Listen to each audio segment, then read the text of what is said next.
संभल का वृक्ष होता है, संभल। उस संभल के वृक्ष के फल बहुत ही अच्छे होते हैं, फूल भी बढ़िया होते हैं। देखने में तो वो फल इतने अच्छे होते हैं कि बहुत ही स्वादिष्ट होंगे, इनमें बहुत खाद्य पदार्थ पाओगा। उसको जो फोड़ के देखे तो उसमें कपास होती है, रुई होती है, जैसे आंख के डोड्याम होती है। एक तोता पक्षी होता है, वो तोता पक्षी जो है ना पके हुए फलों को खाता है, और जब वो संभल का वृक्ष बड़ा होता है तो उसको तोता उस पे आस रखता है कि ये वृक्ष बड़ा होगा, इसका फल लगेंगे। 10-12 वर्ष में वो संभल का वृक्ष बड़ा हुआ, फल लगने लगे। जब फल लगने लगे तो तोते ने सोचा फल पक गया, इसको खा ले तू।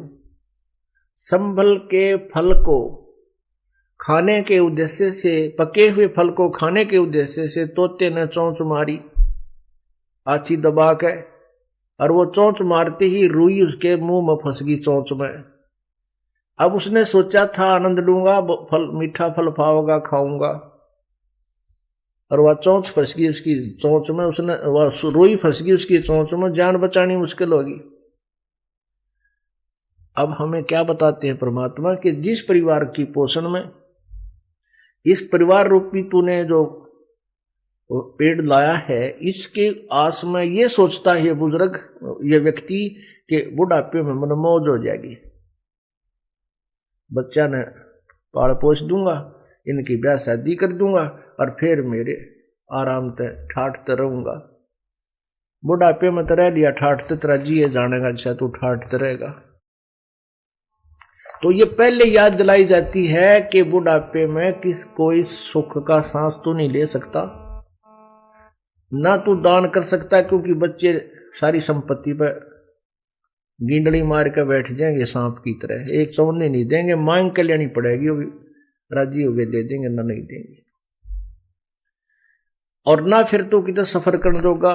बुढ़ापे में सत्संग सुन चला जा, समस्या बहुत आ जाएंगी, कदे कड़े दुख है, कदे सिर दुख है, कदे जाड़ पड़वानी, कदे आंख पड़वानी, कदे बीपी हाई, कभी लो। क्यों बुढ़ापे में शरीर कम वीक हो जाता है, इसका तो सीमा दे रखी है भगवान ने, इतने समय के बाद इसमें स्थिति परिवर्तन आएगा ही आएगा। तो परमात्मा हमें याद दिलाते हैं कि तू पहले कर जो करना है, ऋण, भक्ति और दान, ये तीनों काम जवान। फिर भी जो बुजुर्ग हैं, बूढ़े हैं, पुण्यात्मा हैं, यदि परमात्मा के नाम पर लग जाएंगे तो परमात्मा धीरे धीरे उसका रास्ता खोलेगा, उसके शरीर में भी सुख देगा, उनके बच्चों की बुद्धि में परिवर्तन करेगा,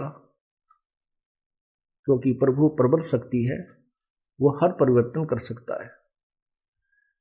तो कहने का भाव यह है कि जो पहले लग गए तो बहुत अच्छा, उसके बच्चे भी ठीक लाइन पकड़ जाएंगे, उनकी पुत्र वधुआ होंगी, वह भी भगवान होंगी, भगवान के चरणों में लग जाएंगी, पूरे परिवार में एक सुथरा माहौल बना रहेगा।